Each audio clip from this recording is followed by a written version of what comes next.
शांति की तो तलाश है, साधन नहीं कभी पास है। सुख साधन चाहते हैं लेकिन कोई साधन नहीं हमारे पास। फिर श्याम कैसे शरण मिले, इस सोच में मेरे प्राण है। लेकिन भैया एक बात है, क्या कुछ आसरा है तो है यही, क्यों करेंगे मुझे पे कृपा नहीं। कुछ आसरा है तो है यही, क्यों करेंगे मुझे पे कृपा नहीं। कुछ आसरा है तो है यही, क्यों करेंगे मुझ पे कृपा नहीं। क्यों? कुछ दीनता कहूँ बिंदु में, कुछ दीनता कहूँ बिंदु में, वो दयालुता के निधान है। फिर श्याम क्यों न शरण मिले, किसी सोच में न मेरे प्राण है। फिर कोई चिंता नहीं, अगर हम पापियों की एक छोटी सी बिंदु है तो वो समुद्र दया के सागर हैं। अजामिल भी गड़का जिस दया सागर में तरते हैं, उसी में बिंदु सा पापी मिला दोगे तो क्या होगा। तो प्रभु के भरोसे रहना, कि कृपा के भरोसे। भगवान यहाँ बने हैं तो कैसे बने, कृपा के बल पर। दृष्टा परिश्रम कृष्ण कृपया शीत बंधन, कृपा करके बन गए हैं। मैया ने बांधा है, मैया अपने काम में लग गई। ठाकुर जी धीरे धीरे वो कल को खिसकाते हुए लेकर गए हैं। उनके आंगन में दो वृक्ष थे यमलार्जुन के, ये दोनों इंद्र के पुत्र थे, नलकुंबर और बड़ी भीड़। इनको नारद जी ने श्राप दिया था, वृक्ष बन जाओ। रोने लगे तो नारद जी ने कहा वृक्ष तो बनोगे, लेकिन ठाकुर जी के आंगन का वृक्ष बनोगे और अपने हाथों से प्रभु हमारा उद्धार करेंगे। ले जाकर वृक्षों के बीच में उखल को बसाया और प्रभु ने झटका दिया तो दोनों वृक्ष गिरे। तो दोनों वृक्षों के मध्य से नलकुंबर और बड़ी भीड़ दोनों प्रकट हो गए। दोनों ने बड़ी सुंदर स्तुति की है भगवान की। प्रेम से बोलो राधे राधे। ये बड़ी अद्भुत स्तुति है। क्यों? क्योंकि वैसे तो जीव बंधन में रहता है और परमात्मा मुक्त रहता है, लेकिन यहाँ भगवान बंधन में है और जीव मुक्त होकर उनकी प्रशंसा कर रहा है। वाणी गुणानुकथने श्रवणौ कथायां, हस्तौ च कर्म सुमनस्तव पादयोर्नः, स्मृत्या शिरस्तव निवास जगत् प्रणामे, दृष्टि सतां दर्शनेस्तु भवत्तन्नाम। दोनों क्या वरदान मांग रहे हैं, ध्यान से सुनना। प्रभु से दोनों क्या मांग रहे हैं? कहते हैं वाणी गुणानुकथने, प्रभु ऐसी कृपा करो कि मेरी वाणी आपका ही गुण गाती रहे, आपकी ही कथा गाती रहे। और श्रवणौ कथायां, ये कान सुने तो आपकी ही कथा सुने। और हस्तौ च कर्म सुमनस्तव पादयोर्नः, हाथ आपके ही सेवा में, आपके मंदिर की सेवा में, आपकी प्रतिमा की, आपकी सेवा में लगे हैं।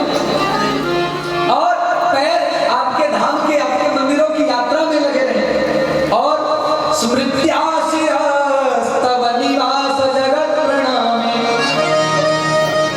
क्या सर कहाँ झुके? तो प्रभु जो आपके भक्त हैं उनके चरणों में हमारा सर झुके। और दृष्टि सताम दर्शनेस्तु भवत्तन्नाम, हमारी दृष्टि आपके भक्तों और आपके संतों के चरणों में ही लगी रहे। यही वरदान है। बोल वृंदावन बिहारी लाल की।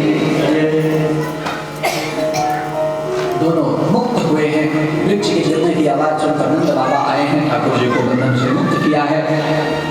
नंद बाबा ने कहा कि अब ये गोकुल रहने लायक नहीं भैया, यहाँ कोई ना कोई राक्षस आ जाता है, कोई ना कोई बाधा आ जाती है, अब हम यहाँ नहीं रहेंगे, हम तो कहीं और जाएंगे। सारे ब्रजवासी बोले जहाँ कन्हैया रहेगा वहीं हम सब रहेंगे। सारे गोकुलवासी गोकुल को छोड़कर चल पड़े। नंद बाबा के छोटे भाई हैं उपनंद ने कहा मैं बड़ा सुंदर वन जानता हूँ। कौन सा वन? वृंदावन वृंदावनम वृंदावनम नाम पसकं गवकाननम। वृंदावन नाम का एक वन है जहाँ जमुना जी कल कल कल कल करके बहती हैं, जहाँ पशुओं को चरने के लिए बड़ा एक पर्याप्त जल है और जो गिरिराज जी के द्वारा सुरक्षित है। ऐसे गोप गोपिन ग्राम से जब गौरों के लिए, गोपों के लिए, गोपियों के लिए, सबकी सेवा के लिए अन्न जल स्थल सब कुछ होना मौजूद है। हम सब वहां जाएंगे, सारे ब्रजवासी अपने अपने बैलों पे गाड़ियों पे सजा के अपने अपने सामग्रियों को लेके कृष्ण बलदावन को आगे करके चल पड़े वृंदावन। अरे मन चल रे वृंदावन धाम, राधे राधे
बड़े लोगों को मल्लाह भैया चलाते हैं, बाल बाल छोटे बाल बाल ठाकुर जी बछड़ों को चलाते हैं। बड़ी सुंदर सुंदर लीला है। एक दिन ठाकुर जी ने देखा कि कुछ गायें एक घाट पर गई, जल पी के मर गई। उस घाट के ऊपर जब पंछी उड़ते तो उस घाट का जल इतना विषाक्त था कि पंछी उस विष के प्रभाव से आसमान से ही नीचे गिर के मर जाते। ठाकुर जी को बड़ा क्रोध आया। क्यों? क्योंकि उस घाट पर कालिया ने कब्जा किया हुआ था और कालिया के कारण वो सारा का सारा घाट दूषित हो चुका था। ठाकुर जी ने सोचा कालिया कि इस कुकृत्य को समाप्त करना पड़ेगा। विलोक्य दूषिता कृष्णा, कृष्णा अर्थात कौन? यमुना जी का नाम भी कृष्णा है। यमुना जी का जल काला, इसलिए ठाकुर जी ने सोचा कालिया को इससे बाहर निकालना। तो उन्होंने गेंद खेलने का बहाना किया। ठाकुर जी बोले चलो अब सब क्रिकेट खेलने चले गए। मनसुखा बोला मेरे पास चंदन का बल्ला है। तो सुबल बोला मेरे पास बढ़िया कपड़े की गेंद है। लेके गए ठाकुर जी बैटिंग कर रहे, ऐसा छक्का मारा कि सीधे जमुना जी में काली दहन में। बोलो राधे राधे। अब बच्चों में स्वभाव होता है। सुबल बोला मेरी गेंद ला के दे, मेरी गेंद ला के दे। ठाकुर जी बोले रुक जा, अभी ले गया। तो ये कदम का वृक्ष था, उसी कदम के वृक्ष पर चढ़ गए। प्रेम से बोलो राधे राधे। अच्छा, वहां के घास तक उस विष के प्रभाव से मर चुके थे, सूख चुके थे। केवल वो कदम का वृक्ष था। क्यों? क्योंकि उस कदम के वृक्ष पर ना अमृत की बूंद पड़ गई थी।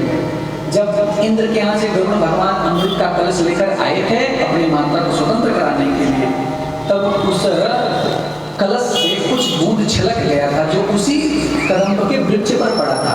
इसलिए सब कुछ सूख गया, लेकिन कदम का वृक्ष नहीं सूखा था। यही कारण है कि नासिक, प्रयागराज, उज्जैन और हरिद्वार 4 जगहों में कुंभ लगता है और 5वां कुंभ हर भारतवर्ष में वृंदावन में भी लगता है। प्रेम से बोलो राधे राधे। तो 4 जगहों पे अमृत छलका था। जब मोहिनी भगवान कलश लेके निकले थे तब छलका था, लेकिन 5वीं बार का अमृत गरुड़ जी के द्वारा छलका है। उसी कदम के वृक्ष पे चढ़ के ठाकुर जी ने छलांग लगाई। प्रेम से बोलो राधे राधे।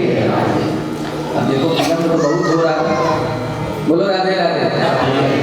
7:45 बज गया, अभी हमें राज पूजन भी करना है। तो कथा 15 मिनट और आगे बढ़ा दूं मल्होत्रा जी?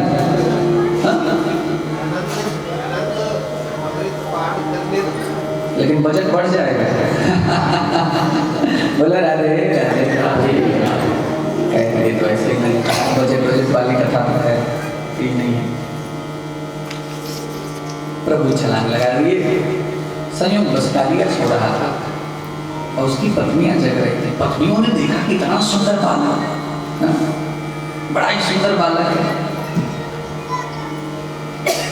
नान पत्नियों से जल्दी से बालक को भगा दे, क्योंकि अगर पति महोदय जग जाएंगे तो उसके प्राण नहीं बचेंगे। फिर सब सोचने लगे कि आखिर इस घाट पर जल के अंदर आने के बाद भी ये कैसा दिव्य बालक है कि इसको कोई फर्क नहीं पड़ा, ये अभी तक जीवित कैसे है। ठाकुर जी से नाम पत्नियों ने कहा कि तुम जल्दी से यहाँ भाग जाओ, क्योंकि अगर हमारे पति महोदय जग जाएंगे तुम्हारे प्राणों को संकट आ जाएगा। ठाकुर जी बोले बस उसी सोते हुए को मैं जगाने ही तो आया हूँ। ठाकुर जी ने 1 लात मारा कालिया, 100 फण दे मारा उसने।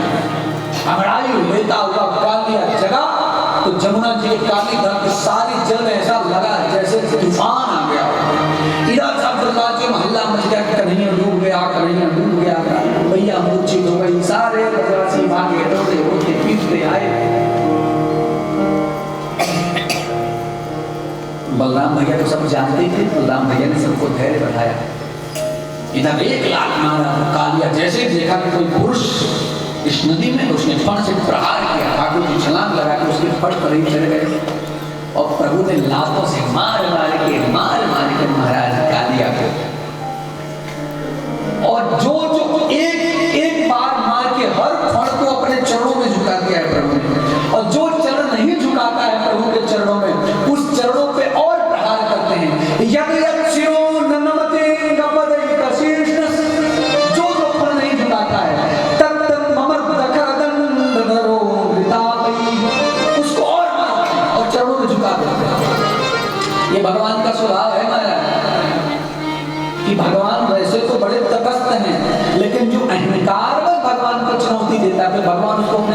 झुका ही देते हैं। 100 से अधिक उदाहरण मैंने अपने जीवन में देखा है, जो ये कहते हैं मैं भगवान को नहीं मानता, मैं ईश्वर को नहीं मानता, और प्रभु का ऐसा काल चक्र चलता है कि पंडित जी को पूजा करा दो, कोई पाठ करा दो, विपत्ति करो, वृंदावन और गोवर्धन की परिक्रमा लगाते मैंने देखा। इसलिए अहंकार नहीं प्रभु करना चाहिए। ठाकुर जी का स्वभाव है, जो सब नहीं झुका तो प्रभु मार के झुका। आप लोगों ने मलुकदास जी की कथा सुनी होगी, वो भगवान को नहीं मानते थे और प्रभु अपने ब्याह को मार मार के उनको खिलाया। प्रेम से बोलो राधे राधे। यही प्रभु का स्वभाव है महाराज। कालिया को लगा कि अब मर जाऊंगा, तो कालिया प्रभु से बोलते हैं देखो एक बात बताओ, ये दुनिया किसने बनाई? भगवान ने कहा मैंने बनाई। तो जीवों को किसने बनाया? प्रभु ने कहा मैंने ही बनाया। बोले अच्छा इसका मतलब आपने नागों को नहीं बनाया होगा? बोले नहीं, नागों को मैं नहीं बनाया। कालिया बोले बताओ नागों में विष किसने दिया? प्रभु ने कहा मैंने ही दिया। कालिया बोला जब आपने ही बनाया और आपने ही विष दिया है तो फिर मारते क्यों हो? जब विष आपने ही दिया मारते क्यों हो? यदि आपने भी हमको बढ़िया अमृत दिया होता, जैसे तोते को सुंदर आवाज दी, हमको भी कुछ दिया होता तो हमको भी लोग पालते, घरों में पिंजरे में रखते, भोजन कराते। लेकिन आपने विष दिया, लोग जहाँ देखते कुचल कुचल के मारते। उन्होंने कहा विष दिया था मैंने तुम्हें रक्षा करने के लिए, स्वयं आत्मरक्षा के लिए, लेकिन तुमने तो इस विष से न जाने कितने हजारों लाखों जीवों की हत्या कर दी। तुमने इस सामर्थ्य का दुरुपयोग किया है। प्रेम से बोल राधे राधे। तो जब अपनी शक्ति का दुरुपयोग करेंगे तो शासन दंड तो देगा ही देगा। काली कहा कि प्रभु मैं कहीं और चला जाता, लेकिन क्या करें आपके जो वाहन है गरुड़ जी वो मुझे छोड़ेंगे नहीं। प्रभु के अब जाओ, तुम्हारे भणों पे मेरे चरणों के चिन्ह हैं, अब वो देखेंगे कि तुमको प्रणाम करेंगे और वो तुमको कोई नुकसान नहीं पहुंचाएंगे। काली अपने परिवार के साथ रमण द्वीप पर आकर और वहां निवास करने लगा। बोल वृंदावन। ठाकुर जी ने अपनी बाल लीला में सबका वध किया है, लेकिन कालिया को नहीं मारा। कालिया का वध नहीं किया, कालिया को छोड़ दिया। पता है क्यों? इसलिए क्योंकि कालिया ने अपनी गलती को स्वीकार कर लिया कि हाँ मैं अपराधी हूँ। बस इसी एक अदा पर रिझ गए हैं। इसलिए भैया हम में गुण न हो, कोई खूबी न हो, कोई बात नहीं, बस ये स्वीकार कर ले प्रभु हमारे में है नहीं, तो प्रभु कहते कोई बात नहीं, तू मेरा बन। बोलो राधे राधे। कालिया मर्दन हुआ है। एक दिन की बात है, सब ग्वाल बैठ कर भोजन कर रहे थे, तो ठाकुर जी भोजन करते तो कोई ग्वाल जैसे थोड़ा अचार खा लेता और वही अचार ठाकुर जी को खिला देता। पूरी लेता, आधी पूरी स्वयं खा लेता, वही आधी जूठी पूरी ठाकुर जी को खिला देता। कोई उसी में से दही खा रहा है, कोई कढ़ी खा रहा है, कोई चावल खा रहा है, कोई अपने हाथ से खिलाते रहे ठाकुर जी को। जूठा मीठा सब ब्रह्मा जी ऊपर से लेकर ब्रह्मा जी बोले राम राम, ये कैसा नियम है? कम से कम अपवित्रता का ध्यान देता, ये कैसा भगवान में लगता है ये भगवान नहीं है। ब्रह्मा जी को हो गया। ब्रह्मा जी ने सोचा परीक्षा लेनी चाहिए, तो ब्रह्मा जी ने यहाँ ग्वाल बाल सब भोजन कर रहे थे, ब्रह्मा जी ने बछड़ों को चुरा लिया। ठाकुर जी ने देखा बछड़े नहीं दिख रहे, कन्हैया बोले एक काम करो तुम सब भोजन करो, मैं बछड़ों को हाँक कर लेके आता हूँ। ठाकुर जी इधर आए बछड़ों को हाँकने के लिए, ब्रह्मा जी ग्वाल बालों को भी चुरा के चले गए। वहां बछड़े नहीं मिले, वापस आए तो ग्वाल बाल नहीं मिले। प्रभु रोने लगे। अब कुछ देर तक तो रोते रहे, फिर सोचा रोने से काम नहीं बनेगा, तब प्रभु ने अपनी प्रभुता दिखाई है।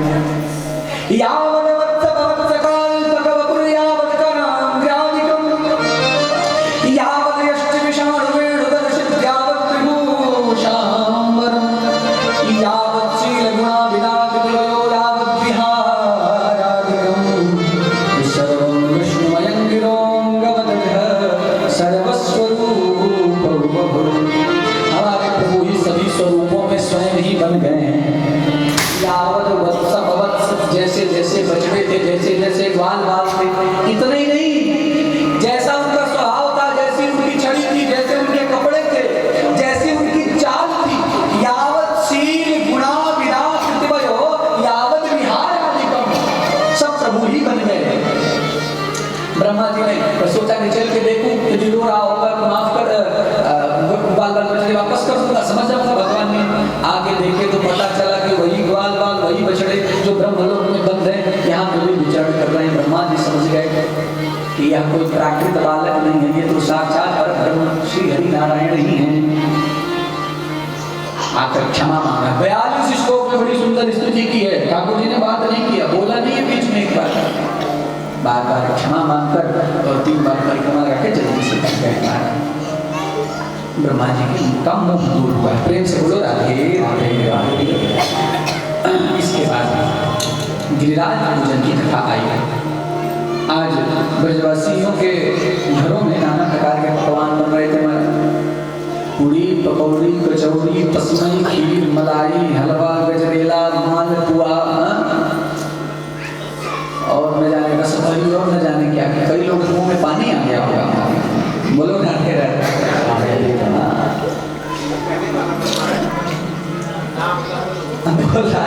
राधे